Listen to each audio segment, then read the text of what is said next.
On vous souhaite la bienvenue à ériclatour.com. La ville de Saint-Jean-sur-Richelieu a passé le cap du 100 000 habitants. C'est des changements importants pour la police de Saint-Jean qui tombe niveau 2 avec la création d'une escouade de crimes majeurs. On y revient dans quelques instants. Mais d'abord, parlons du projet Intégration parce que la police de Saint-Jean veut se rapprocher des communautés culturelles.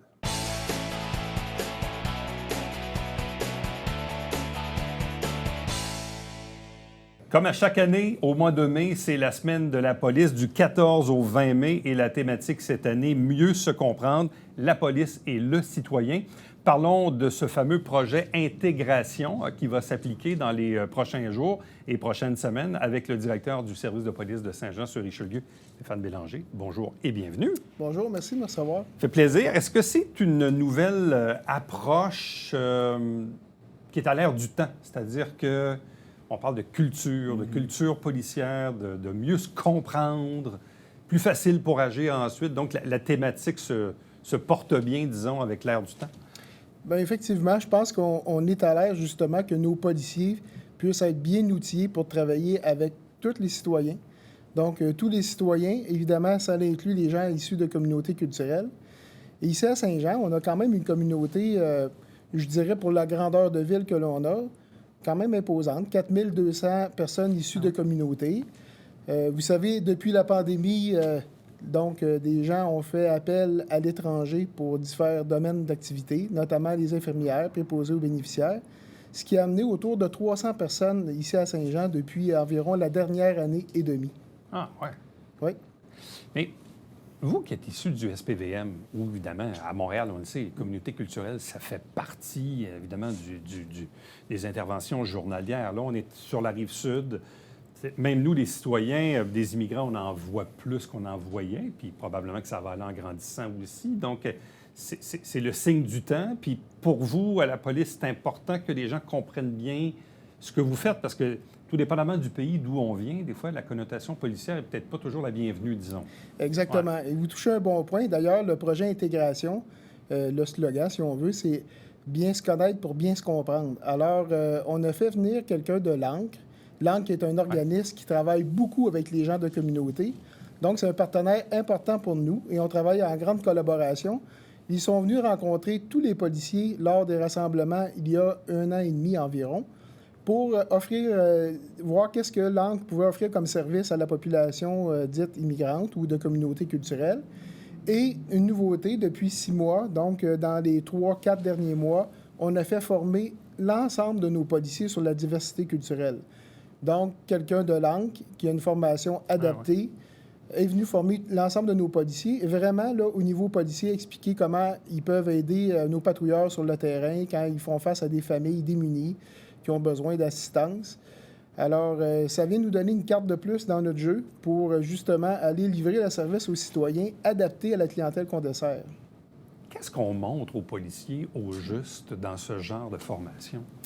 Bien, écoutez, c'est assez important. Dans le fond, qu'est-ce qu'on fait? C'est qu'on explique les différents statuts que les personnes, quand elles arrivent ici au Canada, on explique aussi certaines coutumes.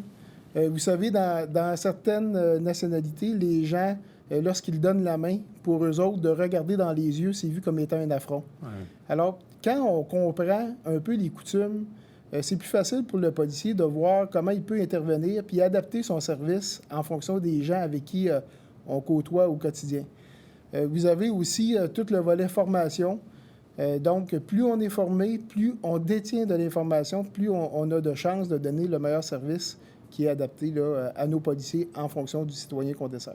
Est-ce que les nouveaux arrivants comprennent que la police nord-américaine n'est peut-être pas celle qu'ils ont connue dans leur pays? Est-ce qu'eux-mêmes sont méfiants, mais finissent par l'être un peu moins? Oui, bien, en fait, ce qu'il faut faire, c'est, vous savez, dans la semaine de la police, là, le 16 mai, on va faire une game de basket. Ouais. On va jouer au basketball avec l'équipe Dynastie, justement pour parler avec les jeunes, pour leur dire un peu comment fonctionne la police. 2 jours plus tard, donc jeudi suivant, ce qu'on fait, on invite des gens de la communauté, on est déjà en relation avec l'ANCRE, à venir partager un repas avec les policiers de notre poste, justement pour parler des coutumes. Nous, on profite comme policiers pour leur transmettre qu'est-ce que c'est le travail policier ici au Canada, Justement parce qu'il y a certaines choses ici qui n'est pas admissible, alors que dans d'autres pays, des fois, les gens peuvent avoir des coutumes qui sont différentes. Et aussi, on écoute qu'est-ce qu'ils ont à nous dire, parce que c'est un échange qu'on a avec eux, justement pour échanger les bonnes pratiques puis expliquer c'est quoi le travail policier ici au Canada. C'est mieux se comprendre. Exactement. Bon, vous faites aussi des rencontres pour les nouveaux arrivants étudiants à la polyvalente Armand-Rasco. Ça, je trouve ça intéressant aussi qu'on tisse des liens rapidement avec les plus jeunes, là, qui sont les adultes de demain. Ça aussi, c'est un volet. Exactement. Dans le fond, on veut créer des liens avec les jeunes, non seulement pour la francisation, mais on veut créer des liens pour qu'il y ait un modèle de policier positif. C'est-à-dire que lorsqu'ils croisent des policiers, pour pas qu'ils hésitent à aller demander de l'aide ou à aller aborder un policier sur le terrain. Donc, en enlevant les tabous, puis en expliquant c'est quoi notre travail, puis qu'on est là vraiment pour aider les gens, le citoyen, on souhaite que les jeunes, rapidement, puissent avoir confiance envers nous, puis essayer de créer des liens positifs avec des modèles positifs qui sont nos policiers. Drôle de question, mais dans nos rangs actuellement à la police de Saint-Jean, est-ce qu'on a quelques policiers issus de communautés? Je pense que dans nos organisations, que ce soit dans le privé ou dans le public, on essaie de s'efforcer que ça ressemble davantage au tissu social. Est-ce que c'est le cas à la police? Oui, on en a quelques-uns. Évidemment, on essaie de recruter davantage des gens issus de communautés. D'ailleurs, on a un programme qui s'appelle l'Attestation d'études collégiales, que les gens appellent l'AEC, qui fait en sorte d'aller chercher des gens issus de communautés. Donc, on a fait des entrevues, on est en cours de processus. Éventuellement, on a bon espoir d'en recruter davantage, mais vous savez, on va toujours chercher les meilleurs candidats. Et s'il s'avère que ces candidats qui sont les meilleurs sont issus de communautés, on serait les gens les plus heureux. Mais ce sont les mêmes standards pour tout le monde. Alors, on est bien content. On a quelqu'un là, de la communauté arabe qui va commencer au début du mois de juin. Donc, on est sur la bonne voie pour aller recruter les gens là, pour représenter le visage de la société ici à Saint-Jean. Bon, je le disais tantôt, la thématique nationale pour la Semaine de la police, c'est mieux se comprendre la police et le citoyen. Nous, ici, c'est le projet intégration. Est-ce que vous savez si vos collègues ailleurs au Québec aussi ont ce genre de projet particulier ou de préoccupation dans des villes autres que Montréal, disons? Vous savez, les grands centres, là, fort probablement que les gros services comme Longueuil, etc., vous connaissez M. Daguerre qui est très impliqué là, socialement, qui est rendu à Montréal maintenant, mais ce qu'il a mis en place va continuer. Donc, je pense que c'est les gens qui vont avec la capacité ou la représentativité de leur communauté. Moi, le projet, je l'ai écrit il y a 1 an, mais vraiment, il prend son envol là, depuis 2003, où est-ce qu'on a la capacité et on a tout planifié les activités qu'on a voulu faire là, dans le domaine des communautés culturelles. Je reviens au chiffre que vous avez donné au début, 4200 personnes issues de communautés culturelles à Saint-Jean. Moi-même, qui pourtant habite ici et je suis né ici depuis... Bon, je ne pensais pas qu'il y en avait autant.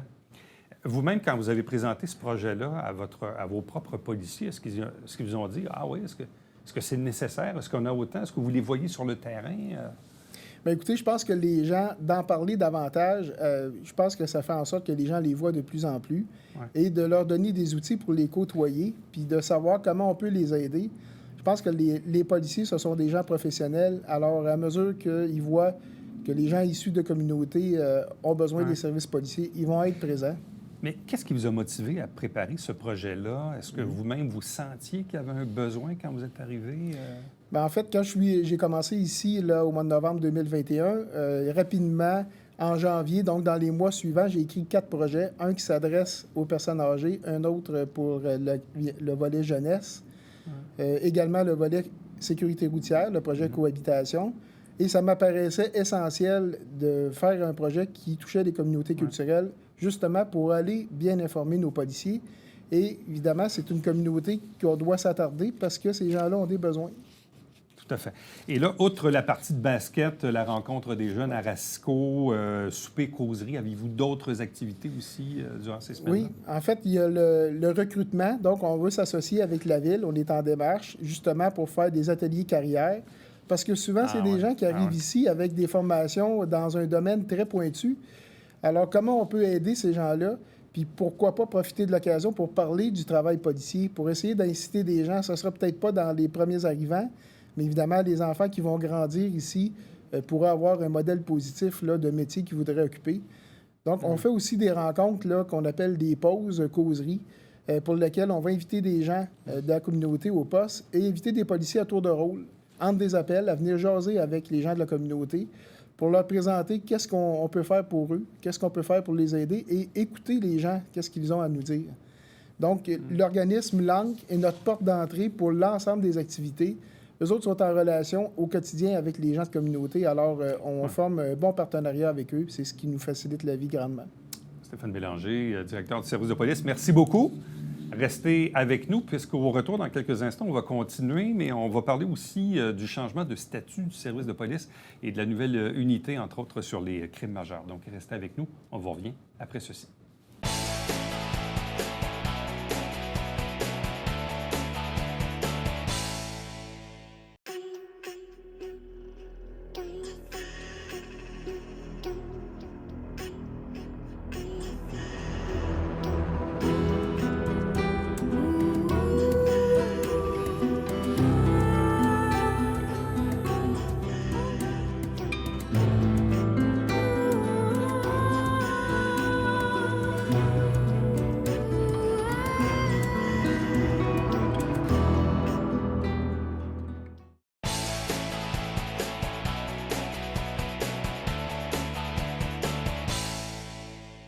Vous le savez, ça fait des années qu'on en parle, que la ville de Saint-Jean-sur-Richelieu va franchir le cap du 100 000 de population. Il vient avec ça des nouveaux conseillers municipaux à la prochaine élection, des nouveaux services, un ombudsman, mais il y a aussi des impacts importants au niveau de la sécurité publique et notamment au niveau du service de police qui change de niveau. Ça se traduit comment? Entre autres par la création d'une nouvelle unité des crimes majeurs. Donc, deux invités pour en parler. Donc, à nouveau, le directeur du service de police, Stéphane Bélanger. Rebonjour. Merci. Accompagné de Christian Provencher, qui est inspecteur aux enquêtes. Bonjour et bienvenue. Bonjour. Bon, le fameux niveau 2 dont on parle, nous, ici, depuis des années, il est finalement arrivé parce que le cap du 100 000 habitants, on l'a techniquement depuis le 1er janvier 2023. Bon, vous êtes dans le domaine depuis longtemps, mais ça veut dire quoi, changer de niveau pour un corps de police? En fait, la question est assez bonne. Ce qu'on va chercher, ce sont des responsabilités accrues qui étaient autrefois assumées par le service de la Sûreté du Québec. Donc, le service est séparé en 4 volets, si on veut. Au niveau gendarmerie, ce que les citoyens appellent la patrouille, il n'y a aucun changement. Vraiment, ce sont au niveau des 3 autres services, c'est-à-dire en mesure d'urgence, au niveau des enquêtes, ainsi que le soutien. Donc, au niveau de mesure d'urgence, en fait, ce qui vient changer, c'est plus le contrôle de foule lorsqu'il y a risque d'agitation. Autrefois, c'était le contrôle de foule, mais sans risque d'agitation. Donc, ce que les gens appelaient l'anti-émeute dans des grandes organisations policières, évidemment, ici à Saint-Jean, on n'aura pas une équipe d'anti-émeute parce que ça ne nécessite pas ça pour un niveau 2. Si on fait l'exemple, la semaine dernière ou là 2 semaines, lorsqu'il y avait les grèves, là, que vous avez vu les moyens de piquetage, probablement que notre service, qui est de niveau 2, pour lequel nous sommes en attente de la formation pour former nos policiers, on aurait intervenu, là, ce serait de notre niveau de service, le genre de grève qu'on a eu là, en moyen de pression la semaine passée ou l'autre précédente. Maintenant, au niveau des unités de soutien, les unités de soutien, on doit former un enquêteur spécialisé en reconstitution de scènes de collision. Ah, ouais. Donc, ici, à Saint-Jean, moyenne des 3 dernières années, il y a 2 événements par année. Donc, c'est sûr qu'il y a 2 événements par année. On est en train de regarder, avec les recommandations du livre vert, voir qu'est-ce qu'on pourrait faire. Est-ce qu'on forme nos agents reconstitutionnistes chez nous et on partage le service avec d'autres? Ou on va partager le service avec d'autres organisations, non seulement pour une question de coût, mais également une question du maintien des compétences? On peut penser aussi, ce qui va nous toucher beaucoup, le technicien en scène de crime, donc le technicien en identité judiciaire, celui qui va recueillir des pièces à conviction lors des événements criminels d'importance. Là, on est en train de former ou de sélectionner nos gens. On a réservé une place au Collège canadien de police pour pouvoir le former à l'automne, donc on est en processus de sélection pour ce niveau-là. Je reviens quand même aux mesures d'urgence parce que, de mémoire, je ne me rappelle pas d'avoir vu l'anti-émeute de la SQ débarquer à Saint-Jean dans les 35 dernières années. C'est peut-être arrivé une fois, puis je ne me rappelle pas, là. Mais on s'entend que c'est pas un milieu qui est très, très propice. Je comprends qu'il peut y avoir des greffes momentanément, là. C'est quand même assez rare. Exactement. C'est pour ça qu'on ne forme pas l'ensemble de nos policiers, hein. On forme une petite parcelle, c'est-à-dire une trentaine de policiers qui vont être habilités pour intervenir lorsqu'il y a des conflits ouvriers, au cas où, parce que c'est notre niveau de service et c'est l'accroissement des responsabilités. Mais le gros changement, c'est vraiment au niveau des enquêtes. Mais on remonte dans le temps. Là. Moi, ça fait 35 ans que je suis dans le domaine des coms, puis je me rappelle à une autre époque, la police de Saint-Jean pouvait enquêter sur des meurtres. Oui. Puis après ça, ça a changé, puis c'est la SQ, puis il y a eu des changements. Mais là, dans le fond, on les a décalés dans des niveaux de service. Là. C'est ça, dans le fond, la différence avec aujourd'hui. Exactement. Vous avez 6 niveaux de service au Québec. Évidemment, le niveau supérieur, le niveau 6, c'est la Sûreté du Québec. La SPVM est de niveau 5. Nous, on était de niveau 1, passé au niveau 2 à 100 000 de population, donc jusqu'à 249 999, c'est un niveau 2. Mais le volet enquête, vous parliez tantôt de meurtre avec arrestation imminente, M. Provencher, justement, a travaillé beaucoup ça dans les dernières semaines. Alors, depuis, je vous dirais, 1 an, c'est vraiment là, la force de M. Provencher. Donc, c'est un beau projet en soi, parce que je me rappelle, je parlais avec des policiers, des enquêteurs qui parfois étaient un peu, pas fâchés, mais un peu frustrés de dire on aurait on a les compétences pour enquêter, mais on n'a pas le droit de le faire. Là, maintenant, vous allez avoir le droit de le faire, mais encore faut-il monter le projet. Qu'est-ce que ça a exigé comme travail de votre côté? Ça a été beaucoup de miser sur la formation, parce que s'assurer que les policiers avaient la formation pour le faire, qui est officielle, même si on a déjà travaillé sur un dossier en assistance, entre autres, aux enquêteurs de la Sûreté du Québec qui faisaient les homicides, entre autres. Mais on travaillait en assistance toujours. Fait qu'on s'assurait que la formation leur permettait, avec leur expérience, de mener à terme les dossiers d'enquête. Actuellement, la division des enquêtes à la police de Saint-Jean, on parle de combien d'enquêteurs, de policiers ou de ressources qui sont dédiées à ce service-là?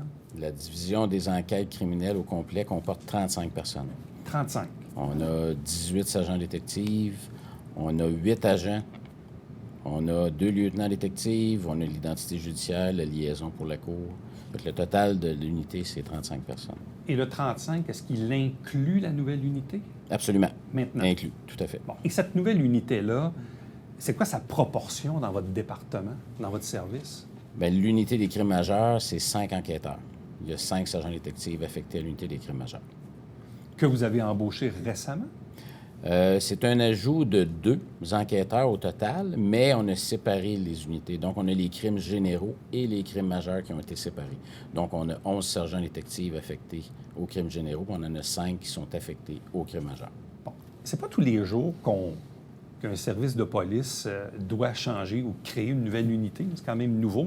Puis on s'entend qu'à 249 000 de population, je pense pas qu'on va tomber au niveau 3 demain matin. Non. Mais qu'est-ce que ça demande comme gestion, comme préparation c'est beau de l'avoir sur papier, mais encore le mettre en action. Qu'est-ce que ça exige?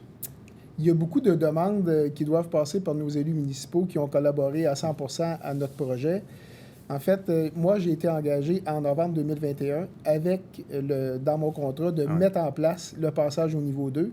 Donc, j'avais déjà travaillé un peu ce volet-là quand j'étais au SPVM. Alors, tout le programme qui fait en sorte qu'on décrit les activités policières qu'on fait. Nous, on appelle ça le plan d'organisation policière qu'on transmet au ministère de la Sécurité publique.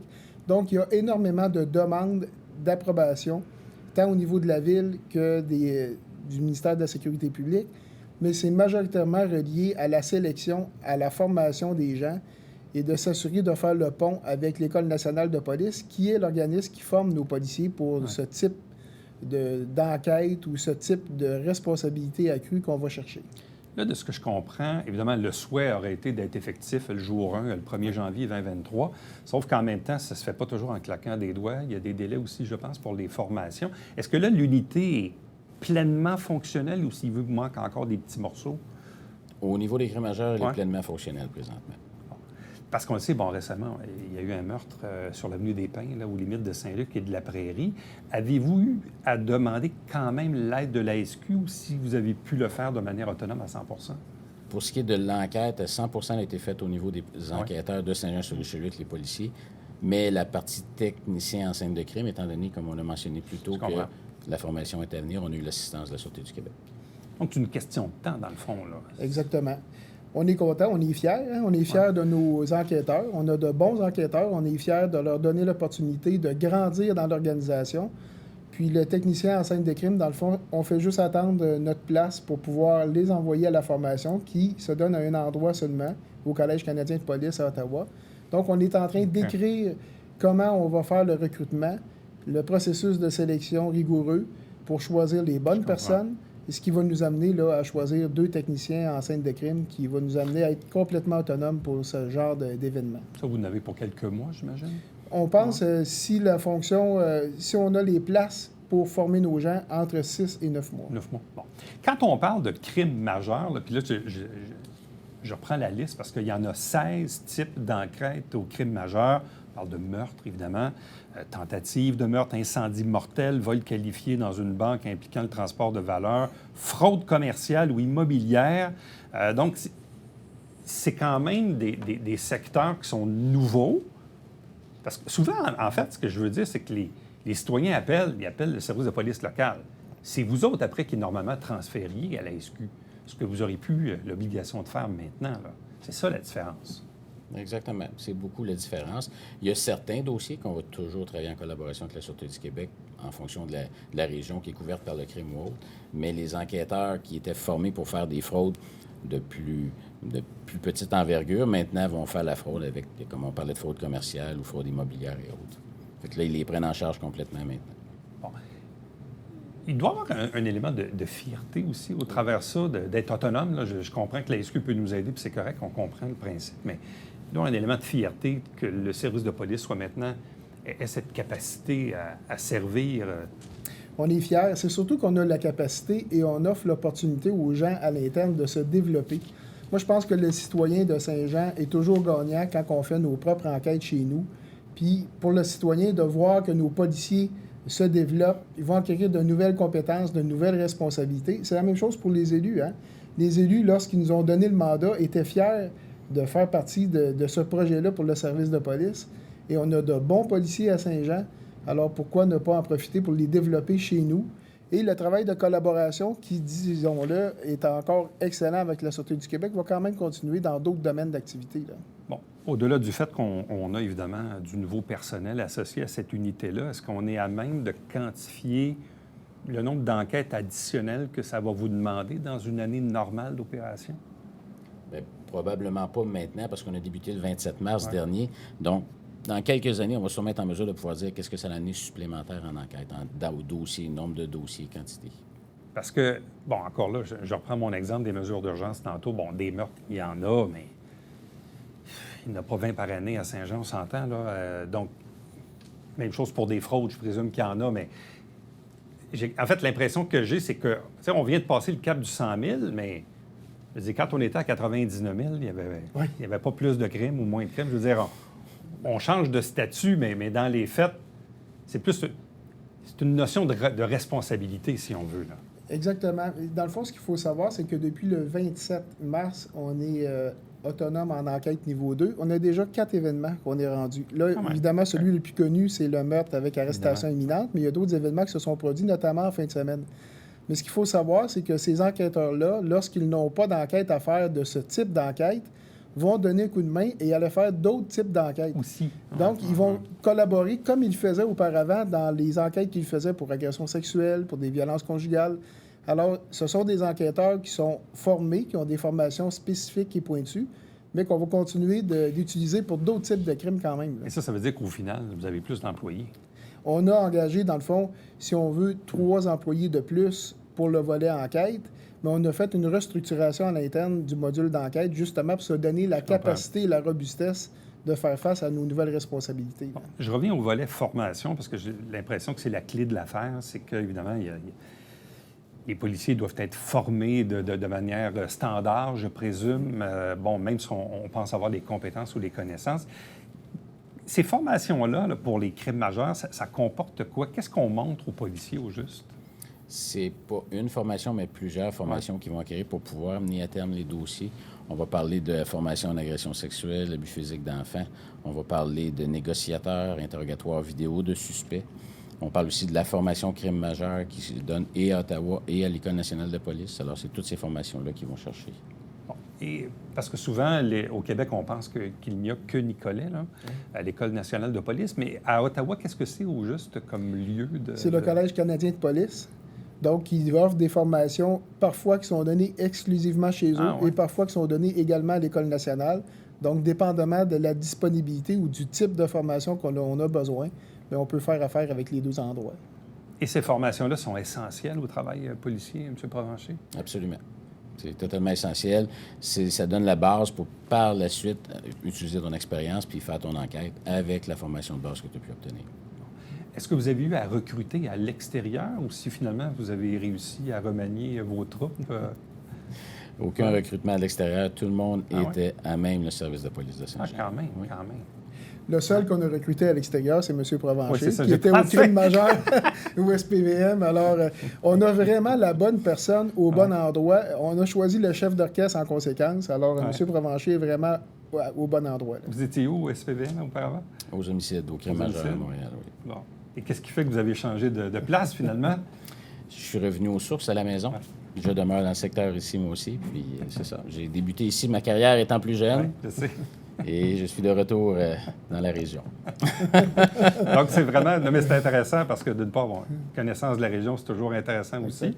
Connaissance du marché, bon, vous arrivez aussi du SPVM vous-même. Donc, c'est intéressant de voir qu'on puisse amener cette expertise-là chez nous, là. C'est toujours intéressant, mais c'est surtout intéressant de voir comment un service de notre envergure, les gens sont engagés, débrouillards et qui font le travail là, à 100 %. Je suis fier de mon organisation réellement. Là. En terminant, qu'est-ce que vous allez devoir continuer de transférer à la SQ? Niveau 3 et plus, ça veut dire quoi, dans le fond? En enquête, entre autres, si on a un homicide, mais qui est relié au crime organisé. OK. Alors, à ce moment-là, c'est c'est automatiquement la Sûreté du Québec. On va leur porter assistance comme on faisait avant, dans un dossier de base. Il va y avoir aussi tout ce qui va être de niveau 6, mais il y a plusieurs types d'enquêtes de niveau 6. Là. Je mentionnais tantôt, ça touche des régions. Mais si on a des fraudes commerciales ici, mais que ça touche plusieurs régions, à ce moment-là, ça va être donné à la Sûreté du Québec. À vous deux, merci beaucoup. Merci. Bonne chance pour la suite. Restez avec nous. On vous revient après ceci.